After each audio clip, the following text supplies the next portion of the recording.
Hello mga kabeshi!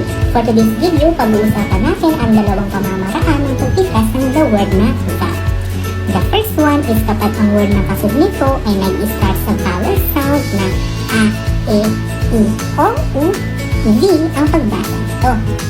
Example nito is the elephant.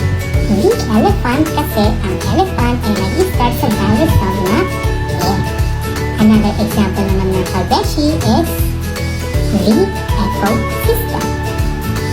Other examples are the airplane, the ice cream. Again, kapag ang word na kasunod dito ay nag-start sa vowel sound, the ang pagbigkas nito.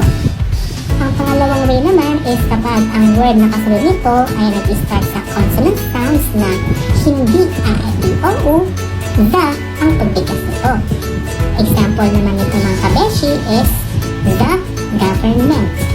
The government dahil ang word na government ay nag-start sa consonant sound na the. Another example naman is the biotic factors. Another examples naman mga kabeshi are the plants, the cells. Again, the ang tamang pagbigkas kapag ang word na kasunod nito ay nagsimula sa consonant sound. Mga kabeshi, paano naman kaya ang word na university? The university ba or the university? I-comment lang ang iyong sagot mga kabeshi at i-follow ako sa TikTok para sa iba pang mga English tutorials. Bye-bye!